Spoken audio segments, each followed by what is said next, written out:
Dmytro has a little bit of time, so if there is one or two questions from the investors, please feel free to raise your hand. There is somebody.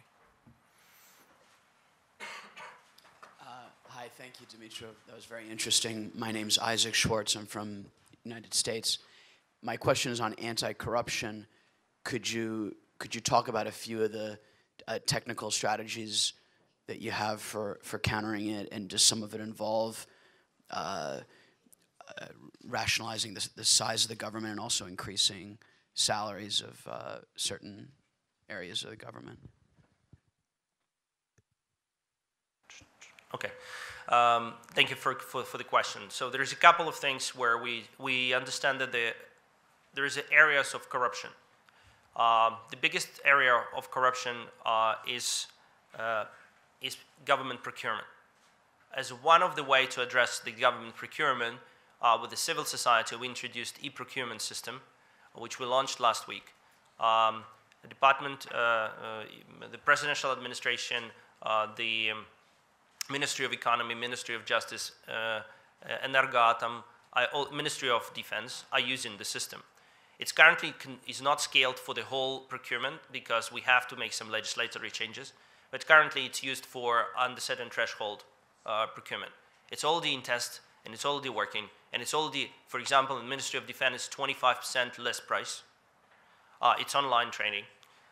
It's something that actually does not exist in Europe in some of the areas.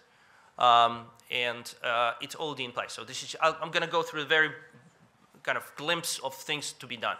So procurement, fixing the government procurement can significantly release up to $1 billion annually as savings in terms of area. Second is regulations. As I said, deregulation is the area where we can significantly cut a lot of corruption which is taking place. All the permits, all the licenses, all the access to infrastructure, this is the areas which is a top priority for every single minister.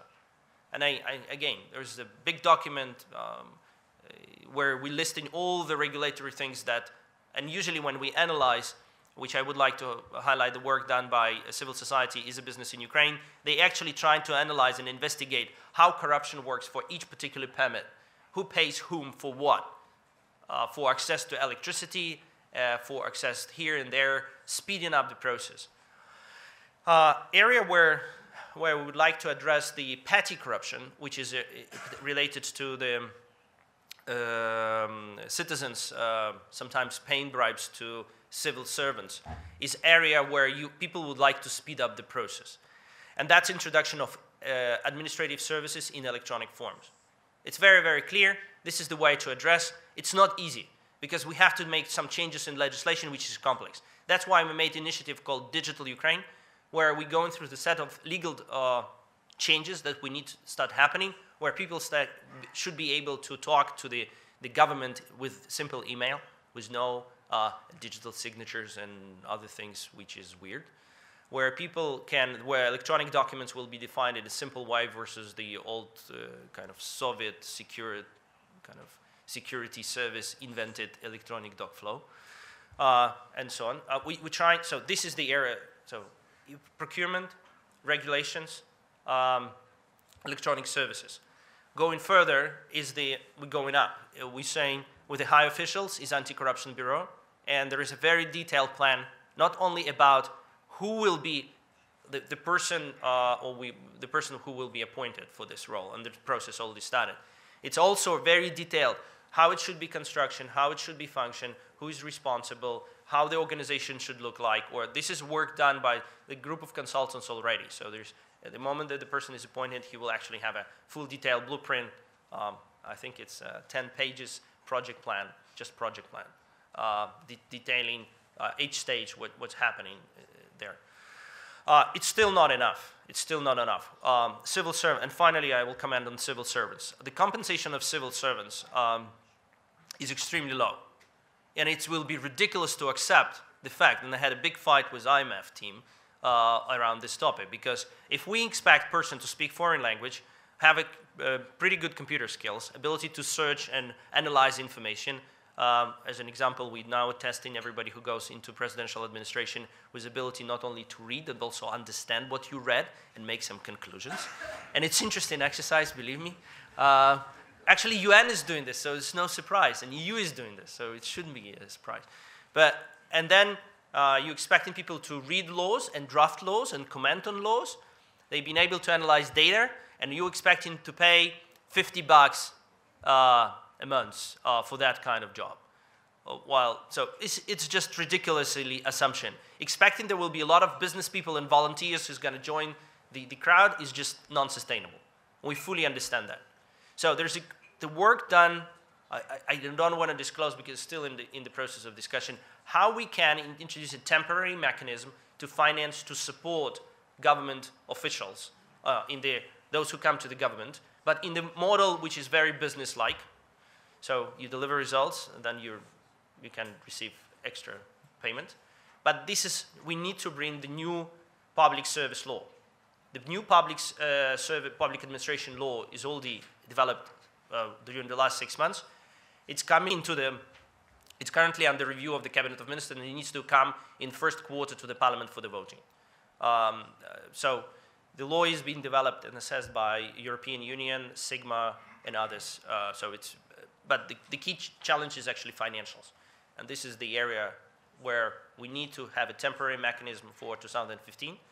And then moving in 2016, properly increasing the compensation, decreasing quantity, and removing some of the functions from the government. Sorry. Thank you. One more question.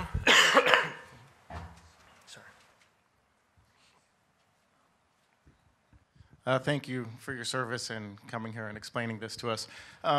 You talked a lot about corruption, justice, rule of law. You know, from an observer standpoint, like myself, I'm Michael Cito, by the way, Cito Capital. We haven't seen any major justice coming to any of the Heavenly Hundred, the death in Odessa. We heard a lot during the Maidan about the Communist Party of Ukraine supplying and supporting the rebels. We saw investigations open, those went nowhere. We saw a lustration law that went nowhere. We've seen no renationalization of any major companies. What do you think have been the biggest gains along that front of bringing justice to all those things, and plus the list goes on? And what do you think is also holding back any major gains? Because this is what's losing the hearts and minds of the people who are following this. Thank you. Thank you. I think that in this area we moved very slow and haven't been able to deliver significant results. I think that probably the biggest achievement, and again, it's a big thank you to the President and the Parliament who supported the initiative of removing general supervision from the prosecutor office. For those who do not know this, it's a Soviet Union model where the prosecutor can actually, if they have an idea that any of your companies violated something, they can go and check you. This is a Soviet model. It's now abolished, which is very important because even when the government announced that they put a ban on inspections, the prosecutor offices was the door for all this inspection to go in. And I've seen it through the multiple conversation with the investors and the companies who operate in the country. If we're talking about where the problems are, there's a couple of areas where we've been weak on the evidence, and I just don't want to go deep. It's not my turf of deep expertise, but I just want to comment. Even the schemes, the models, how some of the businesses being operated, very well eloquent developed. Famous companies being hired to build the models, famous people and experienced lawyers and accountants being structuring these models. So it's not like a group of bunch of people get together and structured things. They created things very, very well done. So unwinding this and finding the evidence and proving things is a complex thing. At the same time, it's not justifying the pace with which that was addressed. So I just don't want to be defensive on this. It's true. It's probably a failure which needs to be fixed.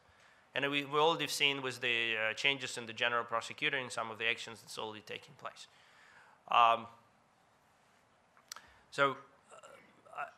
We also have the situations where some people who've been arrested, been released by the court. President particularly have been addressing this publicly as well, where some arrests took place and then they've been released by the court system, simply because the court system is corrupt. As I said, this is probably the weakest point and the biggest priority for the state. And this is, again, rule of law. Because if we don't have rule of law, any things that we will do in any other areas will fail immediately, because they can be overruled in the court, and bad guys know how to do that, so they can easily go to the court, and the court will. And we have a lot of loopholes in the legal system which allows you to do this. And then they will be released. So this is something that, again, a lot of work to be done. We're still behind there. Thank you very much for that. On that, I would like to thank Dmytro for his very detailed presentation and wish him luck in addressing the issues that still remain. We will discuss the rule of law also in our next panel in more detail. Thank you very much. I just want to do one final comment. I think that there is still a lot of area which we haven't cracked. But what is different, new Ukraine from the old Ukraine, is that we have a different team tackling this. It's not easy. Nobody said it's going to be easy. But the intention and aspiration and desire in the parliament, with the new leaders in the parliament, with the president team, with the cabinet of ministers, where we'll see new faces, is taking place.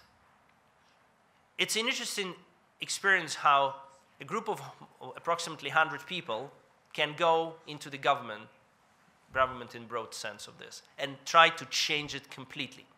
It's very tough. It's not easy. But we are strongly optimistic we can do it. And I think that getting a trust, control, and advisory, as Thomas has been doing for years and encouraging through EBA and media and other, is something that keeps us on alert. And this was a strong passion for our country, a strong passion to achieve results. And we are, as I said, optimistic about this.